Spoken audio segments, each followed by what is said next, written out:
ये सारी मानसिकता है। हम बेटियां अपने माँ बाप के प्रोडक्ट हैं। जो भी आज की बेटी है वो माँ बाप की प्रोडक्ट है। लेकिन अगर 15 साल पहले नहीं आपने बीज बोया, पर फिर वो आपकी प्रोडक्ट नहीं है, लेट प्रोडक्ट नहीं है। जैसे एक पौधे को अगर आपने सही बीज सेलेक्ट नहीं किया, सही परवरिश नहीं की, उसकी रूट्स को अच्छा नहीं बनाया, उसको सही खाद छोटे होते नहीं दी, अपनी मर्जी से वो पौधा शक्ल ले लेता है। बाद में प्रूनिंग करते हो, बहुत लेट है, शक्ल वो ले चुका। लेकिन अगर एक पौधे को शुरू से ही उसको प्रूनिंग करते करते, खाद देते देते, उसकी सुरक्षा करते करते बड़ा करते हो, वो वही शेप लेता है जो आप चाहते थे। और वो इतना सुंदर फल देता है, जो जितना फल देता है उतना और फल बढ़ता है। बेटियां सारी ऐसी हैं, बेटे भी ऐसे ही हैं, मतलब बच्चे ही ऐसे हैं। इसलिए मुझे ये भी प्रार्थना करनी है आपको गुरुजी कि ऐसे समागम केवल टीचर्स के लिए भी करो, केवल माँ बाप के लिए भी करो, टीचर्स के लिए भी करो, और एक तरह की प्री मैरिटल काउंसलिंग के प्रोग्राम भी करो। एक कभी बहुओं के लिए ही करो, एक कभी सासों के लिए करो, कभी दादियों के लिए करो, कभी दादाओं के लिए भी करो। क्योंकि दादी दादाओं के भी बड़े रोल्स हैं, जो कहती मरने से पहले पोते की शक्ल तो दिखा दो। और आज जो भी जनरेशन आ चुकी है वो हमारी जनरेशन, हमारा ही प्रोडक्ट है। ये ब्रिटिश प्रोडक्ट नहीं है, ये ब्रिटिश प्रोडक्ट नहीं है, ये हमारा प्रोडक्ट है। ब्रिटिश प्रोडक्ट, जो ब्रिटिश का प्रोडक्ट था, हमको तो आज़ादी देकर गया। जो ब्रिटिश टाइम के प्रोडक्ट था वो तो आज़ादी देकर गया हमें। भूल गए हो? जितने हमारे फ्रीडम फाइटर्स हैं वो ब्रिटिश राज में ही तो पैदा हुए थे, ब्रिटिश राज में उन्होंने एजुकेशन ली थी, ब्रिटिश राज में उनकी पैदाइश हुई थी और परवरिश हुई थी। भूल गए हो? हम हैं पोस्ट इंडिपेंडेंस प्रोडक्ट। और हमारी ये जो नई जनरेशन ऑफ लड़के लड़कियां हैं, जो नई सास बहू क्लैशेस हैं, और जो लड़के नए ईव टीजर हैं, ये अंग्रेजों के टाइम के नहीं है, ये पोस्ट इंडिपेंडेंस है, हम लोगों की औलाद है। तो हम लोगों ने कैसी बढ़िया जनरेशन पैदा की है ना। और ये अंग्रेजों की ट्रेंड टीचर्स नहीं है, ये हमारे ही बीएड से और पीएचडी से आए हैं। तो कैसी एजुकेशन हमने दी? तो मेरे से कई बार टीवी पे पूछते हैं कि ये कैसे बच्चे, कैसे, क्यों ये टीजिंग कर रहे हैं? तो मैंने कहा जैसे पैदा करेंगे वैसे ही होंगे ना। ये वो जनरेशन है जो सड़कों पर ही पैदा हो रही है, जिसको माँ बाप को पता ही नहीं। और ये मानसिकता माँ बाप की देन होती है। जो भी लड़कियां आज अपने पांव पे खड़े होकर कुछ बन गई हैं इस समाज में इस वक्त, वो सब अपने माँ बाप की देन है। और मैं आपको ये भी गारंटी कर दूं, जो कल भी बनेंगी वो माँ बाप की ही देन होगी। इसलिए माँ बाप कहीं भी चले जाएं, वो उनके माँ बाप सदा ही अमर रहेंगे।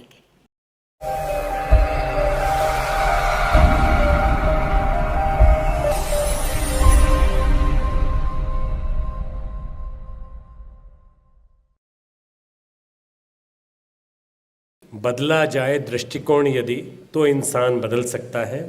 दृष्टिकोण के परिवर्तन से अरे जहान बदल सकता है। ये गुरुदेव की पंक्ति है। और ये दृष्टिकोण बदलने का कार्य विचार क्रांति अभियान के माध्यम से चल रहा है। हमारे मिशन का एक नारा है, हम बदलेंगे युग बदलेगा। तो एक हाथ उठाकर सबको संकल्प देना है, साक्षी देना है, और एक प्रकार से प्रमाण देना है किरण बेदी जी को कि इस मूवमेंट में हम इस माँ बाप के नज़रिए को बदलने में और हर व्यक्ति के नज़रिए को बदलने में हम आपके साथ हैं। हम बदलेंगे युग बदलेगा, हम सुधरेंगे युग सुधरेगा। हाथ उठा के बोलना है, हम बदलेंगे। अब जो हाथ नहीं उठा के लगेगा हम बदलने को तैयार नहीं, हाथ उठाइए, हम बदलेंगे, हम सुधरेंगे। हम और आप सबके लिए प्रेरणादायी, न सोचो अकेली किरण क्या करेगी, तिमिर में अकेली किरण ही बहुत हैं। इन्हीं शब्दों के साथ मैं आवाज देना चाहूंगा श्रीमती किरण बेदी। चेयरमैन सर और साथियों, मुझे बहुत अच्छा लग रहा आपके बीच में आकर ये सब कुछ सुनना। बहुत और नई प्रेरणा जागने का मौका मिलता है। हर व्यक्ति को कुछ ना कुछ रोज़ नरिशमेंट चाहिए, इसीलिए हम लोग ब्रेकफास्ट, लंच और डिनर्स लेते हैं। लेकिन यहाँ आकर एक और तरीके की आत्मिक प्रेरणा और मिली, जिसमें निश्चय जो भी मन में भावनाएं होती हैं और भी दृढ़ होती हैं। इसलिए ऐसे समागम बहुत ज़रूरी हैं, क्योंकि इसमें एक तरीके की अपनी विचारधारा की रिवीजन होती है और उसमें वापस उसमें ताकत जुड़ती है। हमें जो भी डॉक्टर साहब ने अभी तक, गुरुजी ने जो भी तक बताया, बहुत कॉम्प्रिहेंसिव, बहुत होलिस्टिक। इसमें अगर मुझे कुछ जोड़ना है अपने थोड़े समय में, तो मैं जोड़ूंगी इसमें कि ये सब संभव कैसे होगा। प्रॉब्लम्स हम सब जानते हैं, प्रॉब्लम्स हम देखते हैं, प्रॉब्लम्स हम भुगतते हैं, प्रॉब्लम्स हम लोग क्रिएट भी करते हैं। हम सब किसी ना किसी तरीके से इस प्रॉब्लम्स के हिस्सेदार हैं, किसी ना किसी रूप में, बाप के रूप में, माँ के रूप में, एम्प्लॉयर के रूप में, टीचर के रूप में, एक नागरिक के रूप में, और एक रिश्तेदार के रूप में, एक नेबर के रूप में, एक बड़े के रूप में। हम किसी ना किसी तरीके से इस प्रॉब्लम को, नहीं तो इतनी प्रॉब्लम इतनी गंभीर नहीं होती, तो शुरू कहाँ से करें? क्योंकि हमको गुरुदेव ने सब कुछ बताया है, इतनी डिटेल में बताया है, कुछ चीज़ छोड़ी नहीं है कि क्या क्या कारण है हिस्टोरिकली हम लोग इतना डिट्यूरेट करते आए। तो हमको अब सवाल ये पूछना है कि क्या हम ऐसे खाई में अब गिरते जाएंगे कि खाई को भरना है? पहले तो इस खाई को भरना पड़ेगा, क्योंकि इतनी गहरी खाई हो गई है कि इसको पहले भरना पड़ेगा, फिर एक तह पर आना पड़ेगा। तो यू कैन इमेजिन कि हमारे सामने कितनी बड़ी एक चुनौती है। सो कैसे बदले इस खाई को? इस खाई को भरे पहले, कौन भरेगा? कौन पहले शुरुआत करेगा? कौन पहले उसमें योगदान देगा? सवाल उठता है, कौन पहले उस खाई को भरने की शुरुआत देगा? तो जब आपको लास्ट में उन्होंने एक ओथ के अनुसार बोला, मैं सोची मैं लास्ट में एक और लाइन जोड़ती, अगर उस समय मैं आपके बीच में होती, जो कि मैं जोड़ के जाना चाहूँगी, वो ये है मानसिकता। आपने जो भी बताया, ये सारी चीज़ें संभव है अगर हमारे में दृढ़ निश्चय है और हमें मानसिकता बदलने के लिए एक दृढ़ निश्चय है। क्योंकि जो हम कर्म करते हैं वो मन से होती है, जो विचार होता है वही निकलता है। अगर हमारा विचार आज था इधर आने का, आप आए, आपको टैक्सी मिली या गाड़ी आई, आप आए, नहीं तो कहीं और जाते, क्योंकि आपका मन यहाँ था, आपकी विचार यहाँ थी, इसलिए आप यहाँ आए। तो जब हम सारे जने एक विचार के स्लेव हैं, सब कुछ शुरू होती है एक विचार पर, तो अगर हमारा विचार हमारे ऊपर हावी है, तो ये सारी चीज़ें जो गुरुदेव ने हमें बताई हैं, ये सारी मानसिकता के ऊपर आधारित है। अगर हमारी मानसिकता बदलती है तो ये सब चीज़ बदलती है। अगर हमारी मानसिकता बदलती नहीं है तो ये सारी इंफॉर्मेशन, ये सारी बात हमारे लिए एक सूचना है, ये खबर है, ये एक नॉलेज है, ये एक मे बी ज्ञान भी है। लेकिन मानसिकता नहीं बदली तो ये सब कुछ हमारे लिए एक दूसरे को सुनाने के लिए एक माध्यम है। हमारा नॉलेज है, अरे बड़े तुमको मालूम है, सारा बड़ा ज्ञान है, लेकिन करते क्या हो? क्योंकि मानसिकता नहीं बदली। इसलिए ये ऐसे जब समागम होते हैं जिसकी मानसिकता बदलती है, जिसको कहते हैं बिहेवियरल, जिसका बिहेवियर बदलता है, क्योंकि जब तक बिहेवियर नहीं बदलता ये सारी चीज़ें सूचना ही रहती है। अब हमको ये प्रश्न पूछना अपने आप से कि क्या हम यहाँ सूचना लेने आए हैं कि यहाँ बदलने आए हैं? अगर तो सूचना लेने आए हो तो सूचना की भी कोई कमी नहीं है। आज कोई भी टेलीविजन प्रोग्राम ले लो, कोई अखबार ले लो, आसपास की इंफॉर्मेशन ले लो, आपको प्रॉब्लम्स नजर आती ही रहेंगी। वो अलग बात है कि इस तरीके से संग्रहले तरीके से आपको नहीं मिलेगी, एक प्रेरणा के तरीके से नहीं मिलेगी। लेकिन इधर से जाने के बाद अगर फिर भी हमने वही करना है जो हम पहले करते आए हैं, और हमने खुद अपने में ढूंढा नहीं कि मैं गलती क्या करती आई या करता आया और मुझे बदलना है कि नहीं बदलना, और बदलने के लिए भी बड़ी लंबी जर्नी है। मुझे पहला कदम कौन सा उठाना है, क्योंकि वो भी बड़ी लंबी जर्नी है। जैसे खाई बड़ी बड़ी हो चुकी है जो इन्होंने बताया, हमारे लिए भी बदलने के लिए बहुत बड़ी जर्नी है। वो जर्नी के लिए कोई हेलीकॉप्टर ने तो उठा के हमको वहाँ बैठाना नहीं है, एक सीढ़ी है जो कदम कदम पर चलती है। दैट मीन्स एक एक मानसिकता, एक एक सोच बदलते बदलते व्यवहार बदलता है। एकदम तो व्यवहार बदलता नहीं, हैबिट बनने के लिए समय लगता है।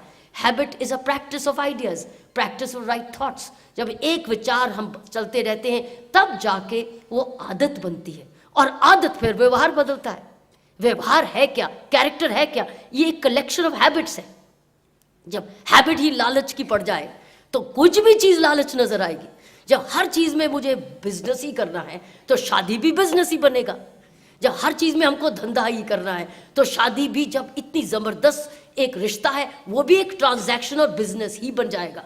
और उसके बाद शादी के बाद हर मौका एक बिजनेस बन जाएगा। बेटी हो तो बिजनेस, व्यवहार फेस्टिवल हो तो बिजनेस, खुशी का मौका हो तो बिजनेस, दुख का मौका हो तो बिजनेस।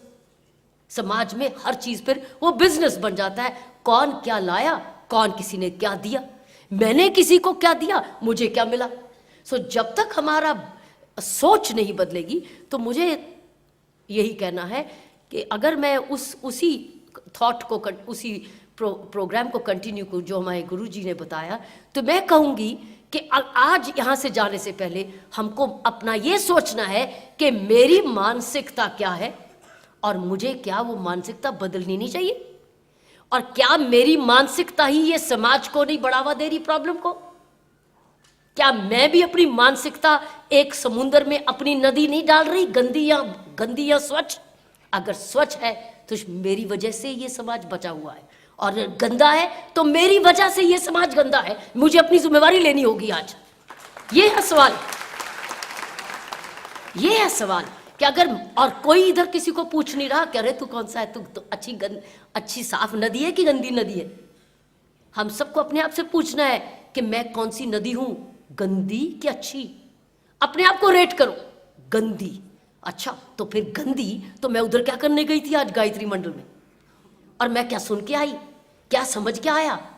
और सोने से पहले क्या गंदगी में थोड़ी सी शुरुआत कर सकती हूँ, चल झाड़ू ही ले लूं कहीं से, शुरू करूं कहीं से, एक बाल्टी ले लूं और पोछा ले लूं शुरू करने से, ताकि मेरा पानी वो गंदी नदी का थोड़ा सा तो स्वच्छता शुरू हो। क्योंकि मैंने आज गायत्री मंत्र भी तो जपा है, थोड़ा सा तो स्वच्छ होना होगा। लेकिन क्या वो गायत्री मंत्र मेरे विचार को साफ किया कि जाते ही लालच फिर पड़ गया। सो ये सवाल आएगा सिर्फ मानसिकता पर। जो इंफॉर्मेशन हमारे पास है इसकी कोई कमी नहीं है, और ये रोज रोज एक बड़ी भयानक तरीके ले जा रही है। इसलिए मैं आपको यही कहूंगी कि हम लोग सब अपनी अपनी थॉट के प्रोडक्ट हैं। जब मैं जब छोटी थी, हम लोग 4 बेटियां, मेरे माँ बाप की 4 बेटियां हैं, हमारा कोई भाई नहीं था। और मेरी माँ एक धार्मिक घर से आई थी और बहुत पढ़ाई में बहुत लायक थी, और उसने अपने संस्कार लेके आई थी मेरे पिताजी के घर, अपनी पुस्तकों से, धार्मिक पुस्तकों से, और अपनी पढ़ाई की विद्या के से। और बड़ी छोटी उम्र में, उन दोनों में आपको याद होगा कि शादी हो जाती थी, तो लेकिन छोटी उम्र में इतने गुण विद्या के लेके आई थी मेरे बाप के घर। और मेरे पिताजी का घर एक बहुत बड़ा लैंडलॉर्ड का घर था, बड़े सारे उनकी जायदाद थी, बहुत फैक्ट्रियां चलती थी। अमृतसर में सबसे अमीर आदमी जाने जाते थे, पेशावरिया धर्मशाला चलती थी, पेशावरिया के नाम से मशहूर थे, बहुत प्रॉपर्टीज थी। लेकिन पुरुष प्रधान परिवार था। मेरे पिताजी का प्रधान परिवार एक बहुत पुरुष प्रधान था। मेरा दादाजी करता ही थे बहुत जबरदस्त, सब कुछ उनके हाथ में था। सबका एक कंबाइंड किचन था। हर बच्चे को पॉकेट मनी मिलती थी, पॉकेट मनी में जो मर्जी कर लो, क्योंकि खाने पीने में कोई खर्चा नहीं है, किचन कॉमन था, सब जने एक ही तरीके की रोटी खाते थे। और दादाजी रोज क्लब जाते थे, क्लब में जितना मर्जी खर्चा करें कोई फर्क नहीं पड़ता। सो मेरी माँ उन संस्कारों के साथ मेरे एक पिताजी के घर में पुरुष प्रधान पिताजी के यहाँ, और देखा उस वक्त मेरे नाना ने क्या देखा, बहुत बड़ा घर है, बहुत बड़ा घर है, मेरी बेटी बड़ी सुखी रहेगी। इसलिए मेरी बेटी को, मेरी माँ को उस घर में भिजवा दिया। जब मेरी माँ उस घर में आई तो हैरान हो गई, इतना पुरुष प्रधान घर है परिवार। और जब हमको स्कूल भेजने का समय आया, हम बड़ी बेटियां एक के बाद जब दूसरी हुई, तो मेरी माँ और बाप ने फैसला किया, तब तक तो उनकी पॉकेट मनी चलती गई, जब तक मेरे माँ बाप का हम बच्चियां नहीं आई तब तक मेरे माँ बाप के लिए पॉकेट मनी काफ़ी थी। उस पॉकेट मनी में वो हर गर्मी में मसूरी छुट्टी भी मना लेते थे, शिमला वो लाहौर में पिक्चर भी देखने चले जाते थे, सब कुछ था। लेकिन जब बेटियां आ गई तब खर्चे बढ़ने लगे, और पहली बेटी को, जो मेरे से बड़ी बहन, जो मेरे माँ बाप ने स्कूल फैसला किया कि मैंने अपनी मेरी बेटी को स्कूल में, मानसिकता के पर ही बात कर रही हूँ, ये कहानी सुना रही हूँ केवल साबित करने के लिए मानसिकता, कि मानसिकता ही प्रबल है। अगर ये कहानी आपको याद रहेगी तो आप बहुत कुछ ले जाएंगे आज के सत्संग से। तो मेरे माँ बाप ने फैसला किया कि मेरी बहन को, जो मेरी पहली सिस्टर, मैं नंबर 2 पर थी, कि इसने शशि, उसका नाम है शशि, कि कौन से स्कूल में भेजना है। तो हमारे घर के बाहर भी एक स्कूल था जो मुफ्त में था, शायद 1 आना फीस भी नहीं होगा, 1 रुपया भी फीस नहीं होगा, बिल्कुल पास में स्कूल था। और एक स्कूल था 15 किलोमीटर दूर शहर के बाहर, अमृतसर के बाहर, उसका नाम था सेक्रेड हार्ट स्कूल कॉन्वेंट। तो मेरे बाप ने फैसला किया शशि सेक्रेड हार्ट स्कूल में जाएगी। मेरे दादा ने बुलाया, प्रकाश इधर आओ। हाँ हाँ जी पापा जी। तुझे पता नहीं प्रकाश, ये स्कूल यहीं पर है, पास में है, इतनी दूर स्कूल में भेजने की क्या जरूरत है। ये स्कूल मुफ्त था या 1 आने की फीस थी। वो स्कूल में 20 रुपया महीना उस दिन, उन दिनों में, मैं 1955 की बात कर रही हूँ, जो मेरी बड़ी सिस्टर 1956 में स्कूल में गई, पहली सिस्टर, उन दिनों में वो 20 रुपए था। आज वही 2000 या 3000 या 5000 होगा, वही 20 रुपया। तो प्रकाश जी, पापा जी, शशि को वहां भेजने की, इतनी दूर जाने की क्या जरूरत है, ये है ना स्कूल, इधर भेजोगे। तो पहली बारी मेरे पापा जी ने मेरी माँ के सामने पापा जी को बोला कि पापा जी, अभी तक तो आपने मेरे जीवन के हर फैसले पर आपने ही फैसला किया और मैंने उस फैसले को कबूल किया, लेकिन मेरी बेटियों का फैसला आप नहीं करेंगे। मेरी बेटियों का फैसला आप नहीं करेंगे, मेरी बेटियों का फैसला मैं ही करूंगा। मेरी माँ मुझे सुनाती थी, ये देख, जो बच्चा पढ़ता नहीं उसको ऐसे जाना पड़ता है। और मुझे भी 24 घंटे भी मेरी पढ़ाई के लिए कम हो जाते थे, मुझे डर था कहीं ऐसे ना मुझे जाना पड़ जाए। किसकी मानसिकता थी? किसकी मानसिकता थी? मेरे माँ बाप की, मेरी नहीं, माँ बाप की। ये बीज उन्होंने बोए। कौन कहता है नारी यहां समाज की बदल नहीं सकती? कौन कहता है नारी कोई यहां छेड़ जाए? कौन कहता है नारी किसी से निर्बल है या कमजोर है? कौन कहता है नारी किसी पुरुष से कम है? कौन? वही कम है जिसके माँ बाप कमजोर है, वही कमजोर है। नारी वही बेटी कमजोर है जिसके माँ बाप कमजोर है। नारी वही कमजोर है जिसके टीचर कमजोर है। ये 2 हैं जमीन के, उसके बाद सब सारा समाज आता है। जब बच्चा गोद में होता है, लड़की गोद में होती है, क्या कान में सुनती है? जब स्कूल में जाती है, टीचर से क्या कान में सुनती है, वो उसकी शक्ति बनती है। तो क्यों नहीं हम सब मिलके ये प्रण लें कि हम नहीं अपनी बेटी को कमजोर होने देंगे। पहले तो अपनी बेटी को वेलकम करेंगे, उसको कहेंगे हमारे घर में दुर्गा आई है, साथ में लक्ष्मी को भी लेके आइए। सो दुर्गा भी आई है और लक्ष्मी भी आई है, और इसको हम सरस्वती भी बनाएंगे। सो तीनों रूप आई है। और बड़ी होके जब लायक बनाएंगे तो काली चंड बनेगी, देखेगी कैसे अपराध होता है समाज में। ये ऐसी बेटी है जो 4 रूप देंगे उसको। मेरे माँ बाप ने तो मुझे 4 रूप दिए, 4 रूप दिए, मुझे मालूम है।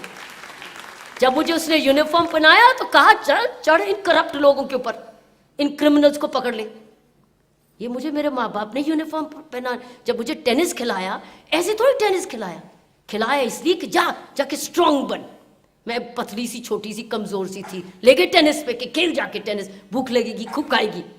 और साथ में खूब साइकिल चला के जाती थी, कोई फर्क नहीं पड़ता लड़का छेड़े या न लड़का, जैसे लड़का छेड़ता था मैं उसको छेड़ती थी।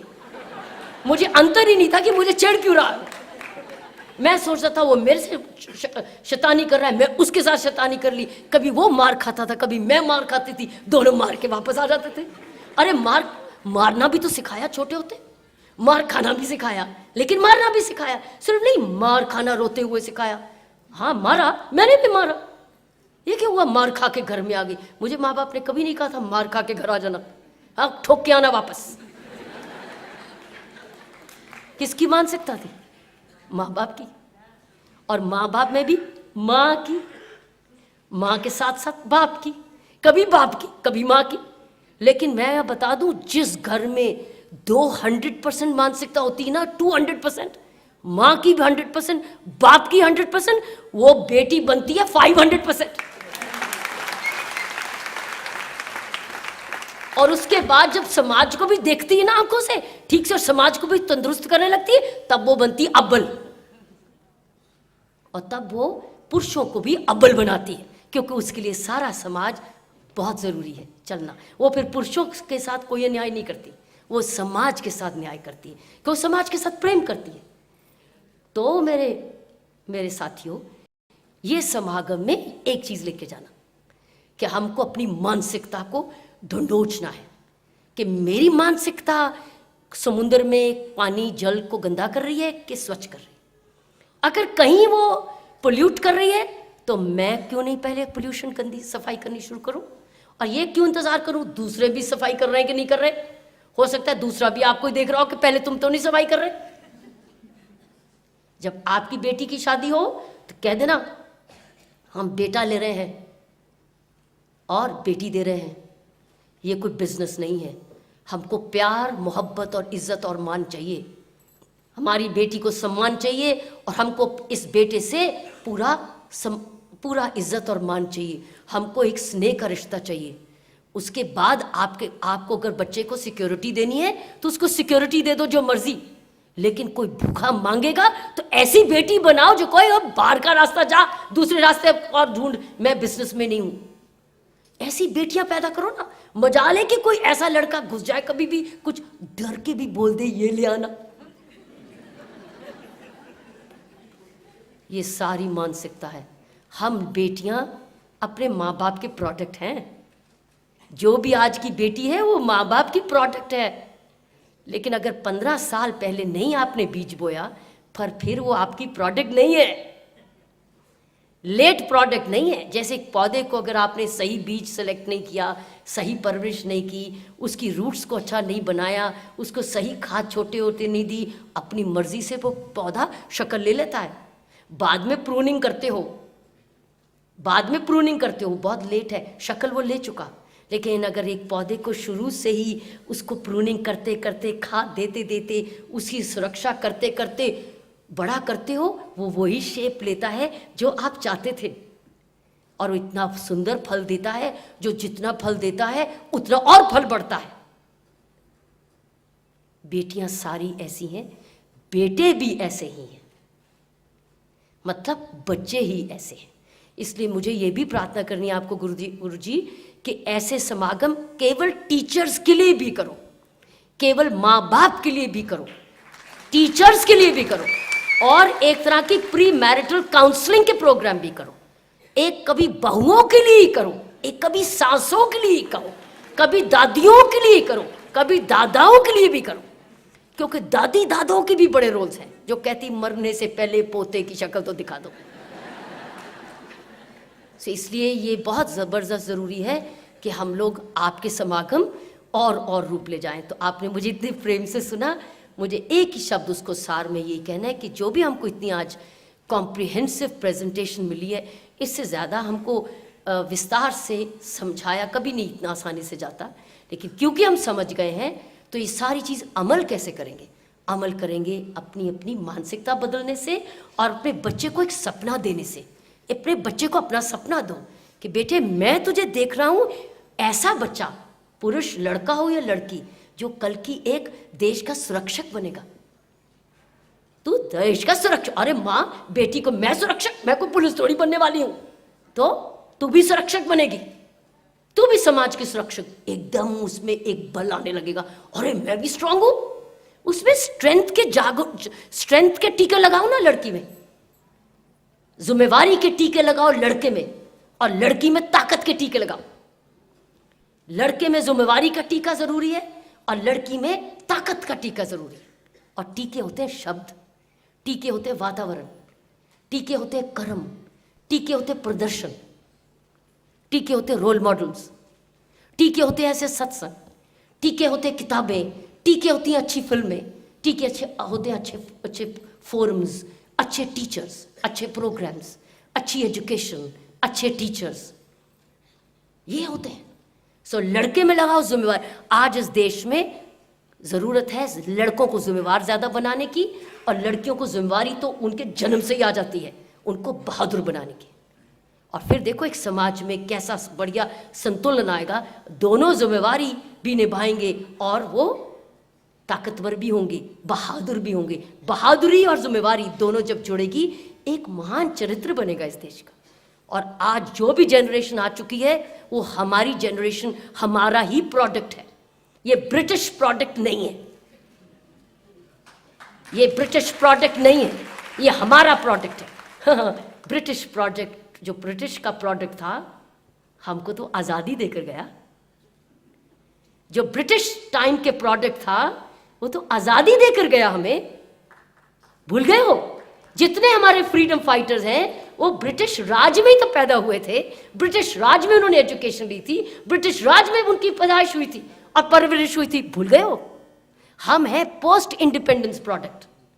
और हमारी ये जो नई जनरेशन ऑफ लड़के लड़कियां हैं, जो नई सास बहू क्लैशेस हैं, और जो लड़के नए ईव टीजर हैं, ये अंग्रेजों के टाइम के नहीं है, ये पोस्ट इंडिपेंडेंस है, हम लोगों की औलाद है।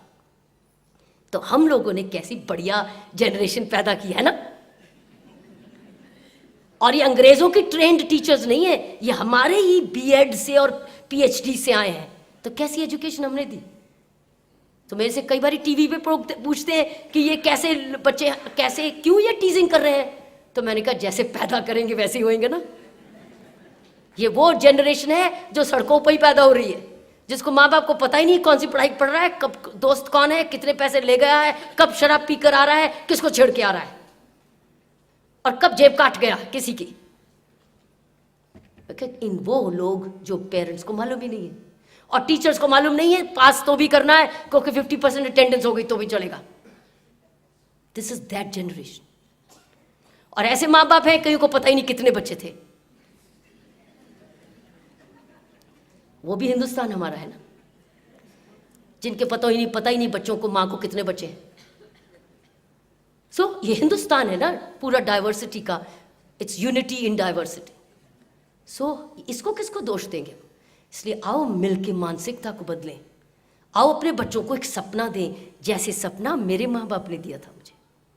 मेरे माँ बाप ने यही सपना दिया था कि जाओ बड़ी होके तू अपने समाज में परिवर्तनीय काम करो, अपने जीवन में make the difference, grow up to make the difference in your life on daily basis.